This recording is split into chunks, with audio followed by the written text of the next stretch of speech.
Las apariciones de Nuestra Señora en Fátima, en 1917, fueron uno de los acontecimientos marianos más significativos del siglo XX, marcando profundamente la espiritualidad católica y despertando una conciencia renovada sobre la necesidad de conversión y oración. Los tres pastorcitos, Lucía, Jacinta y Francisco, fueron testigos de una serie de encuentros sobrenaturales con la Virgen María, quien les confió mensajes de gran contenido espiritual y profético. El contexto histórico de la época era turbulento. La Primera Guerra Mundial estaba en curso, y el mundo vivía una crisis de fe y de valores morales, presagiando los grandes sufrimientos que vendrían en las décadas siguientes. Nuestra Señora de Fátima se presentó como un signo de la misericordia de Dios, advirtiendo a la humanidad sobre los peligros del pecado, la indiferencia y la rebelión contra la ley divina. El mensaje central de Fátima es la conversión del corazón, abandonar el pecado, volver a la oración, vivir la penitencia y confiar en la misericordia divina por medio del Inmaculado Corazón de María. La devoción al Inmaculado Corazón fue, según las palabras de la propia Virgen, el camino indicado por Dios para salvar las almas y preservar al mundo de los castigos merecidos. Durante las apariciones, Nuestra Señora reveló a los pastorcitos tres partes de un mismo secreto, conocido posteriormente como el secreto de Fátima. La primera parte fue una visión del infierno, donde caen las almas de los pecadores. La segunda hablaba de la necesidad de la consagración de Rusia al Inmaculado Corazón y del peligro de que sus errores se propagaran por el mundo. La tercera parte permaneció en secreto durante muchos años, generando expectación y, más tarde, especulaciones sobre su contenido real. En el año 2000, por decisión del Papa Juan Pablo II y del entonces cardenal Ratzinger, la tercera parte fue finalmente divulgada al mundo. El contenido revelaba una visión simbólica, un obispo vestido de blanco, caminando entre ruinas, rezando por los muertos y siendo, al final, martirizado junto a otros fieles. La interpretación oficial, presentada por el Vaticano, sugería que esa visión se refería al sufrimiento de la Iglesia en el siglo XX, especialmente al atentado contra Juan Pablo II en 1981. Aunque la Santa Sede afirmó que el contenido del secreto había sido totalmente revelado, muchos católicos ligados a la tradición plantearon la hipótesis de que habría una parte aún no publicada, quizá de naturaleza más explícita y perturbadora. Teólogos y autores católicos de línea tradicional, como el padre Nicholas Gruner y el periodista Antonio Socci, argumentaron que la parte profética podría contener advertencias específicas sobre una crisis interna en la Iglesia. A pesar de estas hipótesis, es esencial recordar que la Iglesia, como madre y maestra, posee la autoridad para interpretar y guardar estos misterios según los designios de la providencia. El Papa Benedicto XVI, al comentar sobre Fátima, afirmó que las profecías no son fatalismos, sino llamados a la conversión, y que el secreto habla de peligros aún presentes. Esto indica que incluso después del año 2000, el mensaje de Fátima permanece vivo, actual y profundamente relevante para el camino espiritual de la Iglesia y de la humanidad. El mundo continúa marcado por guerras, ataques a la fe, crisis moral y un alejamiento creciente de Dios. Todo ello ya anunciado por la Virgen en sus palabras maternas. La consagración de Rusia al Inmaculado Corazón fue realizada de diversas formas por papas anteriores, culminando en un acto solemne realizado por el Papa Francisco en 2022, durante el conflicto en Ucrania. Algunos cuestionan si las fórmulas utilizadas en las consagraciones fueron exactamente conforme a lo pedido por Nuestra Señora, lo que revela el celo del pueblo fiel por obedecer la voluntad divina. En medio de estas controversias, permanece el llamado constante a la penitencia y a la oración, sobre todo a la recitación diaria del rosario, práctica insistentemente recomendada por María en Fátima. El mensaje de Fátima no debe ser encarado como un mero relato del pasado, sino como un guión espiritual para los tiempos modernos, especialmente en épocas de confusión y sufrimiento. El Inmaculado Corazón de María sigue siendo el refugio seguro prometido por Dios, un camino cierto de salvación en medio de las tempestades de la historia. El pueblo fiel mira a los papas con confianza y esperanza, esperando de ellos fidelidad al depósito de la fe y acogida del mensaje de Fátima con responsabilidad pastoral. En este escenario, la elección del nuevo papa reaviva el debate. ¿Será él un instrumento de la realización definitiva de lo anunciado en Fátima? ¿Estará él, de algún modo, ligado al cumplimiento profético del tercer secreto? La elección del Papa León XIV fue recibida con sorpresa y esperanza por muchos fieles en todo el mundo, especialmente por aquellos ligados a la tradición y espiritualidad mariana. Desde sus primeras palabras en el balcón de la Basílica de San Pedro, se notó un tono austero, profundo y contemplativo, en contraste con la atmósfera de euforia frecuentemente asociada a los cónclaves modernos. Su silencio prolongado ante la multitud, antes de la bendición apostólica, fue interpretado por algunos como un gesto profético, un llamado a la sobriedad espiritual. La elección del nombre León remite inmediatamente a dos pontífices históricos, San León Magno y León XIII, ambos profundamente ligados al combate espiritual y a la defensa de la fe. San León Magno defendió la ortodoxia católica contra las herejías y protegió Roma de la destrucción. León XIII, por su parte, fue autor de la famosa oración a San Miguel Arcángel, después de una visión aterradora sobre los ataques a la Iglesia. La referencia a estos dos papas, por lo tanto, parece llevar una dimensión simbólica que resuena con el espíritu del mensaje de Fátima: combate, vigilancia y protección de la fe. Muchos fieles atentos a las profecías marianas vieron, en esa elección, una posible conexión espiritual con el llamado de María en Fátima para la lucha contra los errores del mundo moderno. Sin recurrir al sensacionalismo, es legítimo que los católicos busquen señales de la providencia en las elecciones y gestos de los sucesores de Pedro, a la luz de la historia y la fe. El obispo vestido de blanco, descrito en el tercer secreto de Fátima, fue interpretado oficialmente como Juan Pablo II.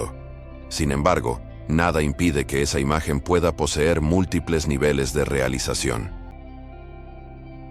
Algunos teólogos tradicionales sugieren que la visión puede describir no un acontecimiento específico, sino una realidad espiritual que se manifiesta en diferentes pontificados. En ese sentido, León XIV puede representar una nueva etapa del mismo drama espiritual, siendo llamado a caminar entre las ruinas de la Iglesia. Ruinas no de piedra, sino de fe, doctrina y unidad.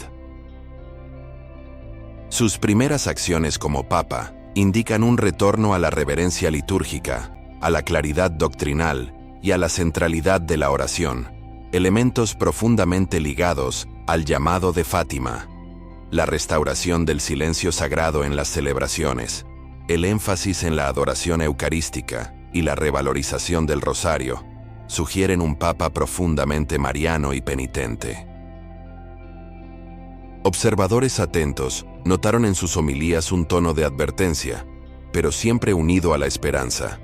Habla de un mundo enfermo, pero no sin remedio, de una iglesia probada, pero no vencida. León XIV parece rechazar tanto el triunfalismo vacío como el progresismo relativista, adoptando una postura centrada en la fidelidad a la tradición y al magisterio de la Iglesia.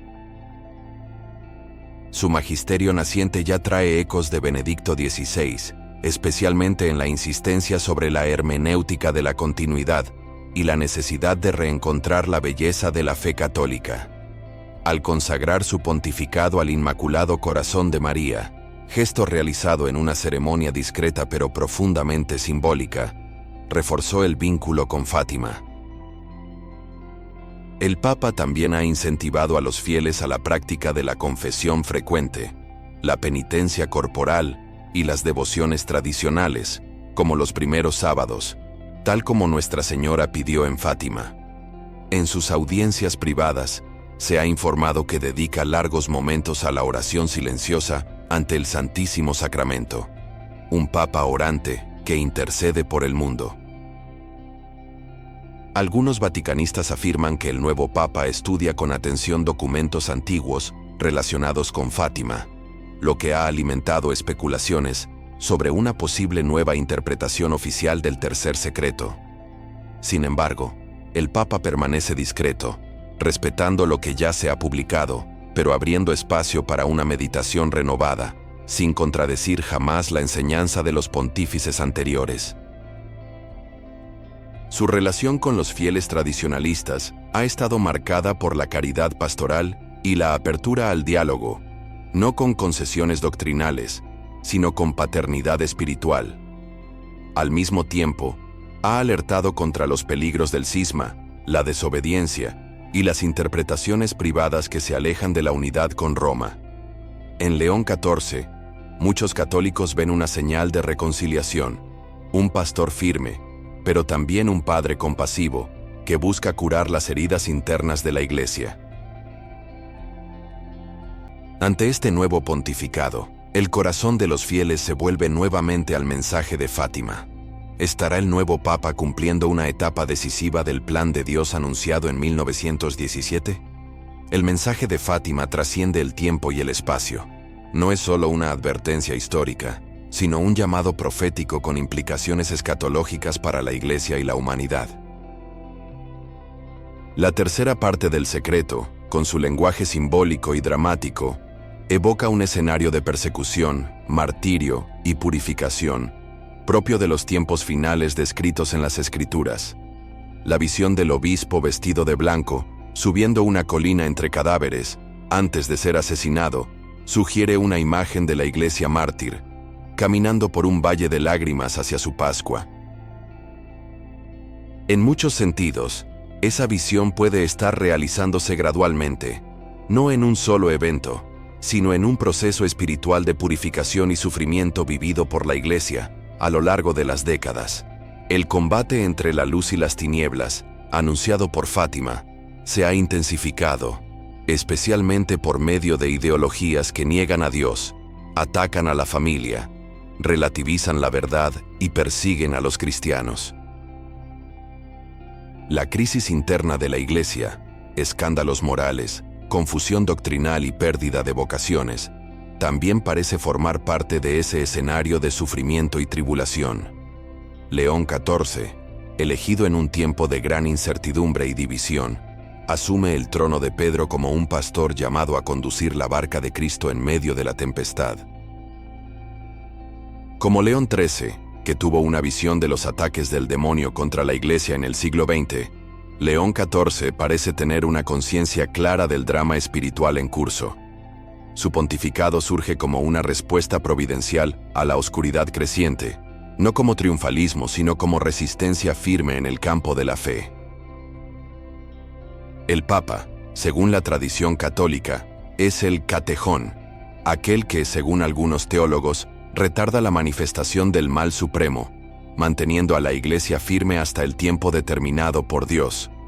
La importancia del Santo Padre como punto de unidad y guardián de la fe se hace aún más evidente en tiempos de confusión y división. El mensaje de Fátima advertía sobre la apostasía, la traición de muchos dentro de la Iglesia y la pérdida de la fe por gran parte de la humanidad. Estas señales parecen cada vez más evidentes. Iglesias vacías, vocaciones escasas, doctrinas distorsionadas, moralidad invertida, liturgias desacralizadas. León XIV tiene, ante sí, la misión de restaurar, con coraje y prudencia, aquello que ha sido herido, especialmente en las dimensiones de la liturgia, la catequesis y la vida sacerdotal. Su firme defensa de la misa tradicional y de la doctrina moral de la Iglesia no es solo una elección estética, sino un gesto profético ante el colapso espiritual contemporáneo. Al afirmar que la belleza salva, el Papa reafirma la visión católica de que el culto digno conduce a la fe viva, y la fe viva transforma el mundo.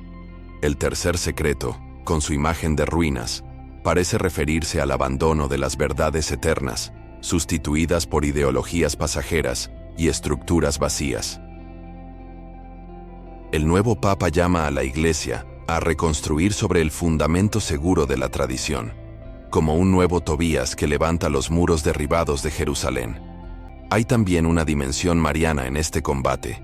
María es la mujer vestida de sol que libra guerra contra el dragón, y Fátima es su bandera visible en los tiempos actuales. León XIV parece reconocer esta realidad, promoviendo la consagración de las naciones, incentivando el rosario y proclamando a María como reina de la paz y medianera de todas las gracias. La escatología cristiana no es catastrofismo, sino esperanza. Fátima no termina en sangre, sino en el triunfo del Inmaculado Corazón. Por eso, el nuevo Papa habla con frecuencia de la esperanza escatológica, de la fidelidad silenciosa, del testimonio oculto que salva al mundo desde dentro. La persecución, cuando es enfrentada con fe, se convierte en semilla de santidad. La sangre de los mártires sigue siendo la fuerza de la Iglesia. León XIV, al abrazar su cruz y exhortar al rebaño a la fidelidad, camina en la línea de los papas proféticos que no huyeron ante el lobo. Así, el combate escatológico previsto en Fátima encuentra en el nuevo Papa un pastor dispuesto a conducir las almas no lejos del Calvario, sino dentro del corazón de María, donde reina Cristo. La última palabra del mensaje de Fátima no es el castigo, ni el sufrimiento, ni la persecución. La última palabra es de esperanza. Al final, mi Inmaculado Corazón triunfará. Esa promesa de María no es una ilusión piadosa, sino una profecía fundamentada en la victoria definitiva de Cristo sobre el mal y en su aplicación concreta mediante la mediación de la Madre de Dios. El triunfo del Inmaculado Corazón es el triunfo de la gracia sobre el pecado, de la verdad sobre el error, de la caridad sobre el egoísmo, en cada alma, en cada familia y en toda la Iglesia. La penitencia, lejos de ser una práctica anticuada, se convierte en el camino necesario para esa victoria, pues solo quien muere al mundo puede resucitar con Cristo.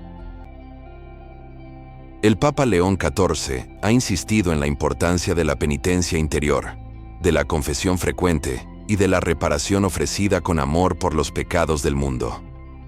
Él rescata la tradición olvidada de los primeros viernes y los primeros sábados, según lo pedido por nuestro Señor y Nuestra Señora, como actos de confianza y reparación.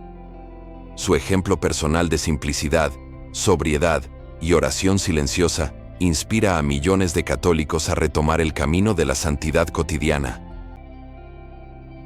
En las catequesis del Papa, destaca un llamado a la consagración personal al Inmaculado Corazón, como respuesta filial a la maternidad espiritual de María. Esa consagración no es solo devocional, sino profundamente apostólica. Es una entrega de la vida para que Dios disponga de ella según los designios de salvación. El Papa ha afirmado que el triunfo del corazón de María no vendrá por estrategias humanas, sino por la oración, el sacrificio oculto y el amor fiel al Evangelio. Al convocar días de ayuno y adoración eucarística a nivel mundial, León XIV recuerda que la fuerza de la Iglesia está en la oración y en la presencia real de Cristo en el Santísimo Sacramento. También ha promovido el retorno a la espiritualidad del silencio, como resistencia a la dispersión interior y como camino de encuentro con Dios. La figura del Papa, como vicario de Cristo, adquiere un papel profético y escatológico en este escenario. Él es, en la tierra, signo de la unidad y de la fidelidad de la esposa de Cristo. Muchos fieles ven en el Papa actual no solo a un gobernante espiritual, sino a una respuesta del cielo a las súplicas silenciosas de quienes rezan desde hace décadas por el triunfo de María. El crecimiento de santuarios marianos, grupos de oración, cenáculos y movimientos de consagración al Inmaculado Corazón refleja esa ola silenciosa de fe que el Papa viene canalizando. León XIV anima especialmente a las familias, recordando que el hogar cristiano es el primer campo de batalla espiritual, donde se aprende a rezar, a perdonar y a amar según Dios. El Papa ha alentado el retorno a la catequesis tradicional, a la lectura del catecismo, al uso del escapulario y de la medalla milagrosa como instrumentos de protección espiritual. Lejos de promover visiones catastróficas o de alimentar el miedo, invita a los fieles a confiar plenamente en la promesa de Fátima, viviendo con valentía y paz interior. La Iglesia vive un tiempo de poda, de purificación, pero también de gracia. Es la noche oscura antes del amanecer, el parto doloroso antes de la nueva vida. El triunfo del Inmaculado Corazón se dará primero en las almas, donde haya confesión, comunión, rosario y sacrificio. Allí María reinará con Cristo. El nuevo Papa ha enfatizado que este es el tiempo de María, tiempo de confiar como ella, de obedecer como ella, de sufrir y esperar con ella. El Santo Padre ya ha manifestado la intención de renovar, solemnemente, la consagración de la humanidad al Inmaculado Corazón en Fátima, ante la imagen original venerada por los 3 pastorcitos. Para él, esa renovación no será solo simbólica, sino un gesto real de entrega de la Iglesia al corazón maternal de María, en nombre de toda la humanidad herida. Así como Juan Pablo II entregó el mundo a la Virgen, León XIV parece ser el Papa llamado a acompañar espiritualmente la realización visible del triunfo profetizado. Y así termina nuestra reflexión. Con los ojos en el cielo, los pies en la tierra y el rosario en las manos, confiando en que, a pesar de todas las tribulaciones, al final, el Inmaculado Corazón de María triunfará.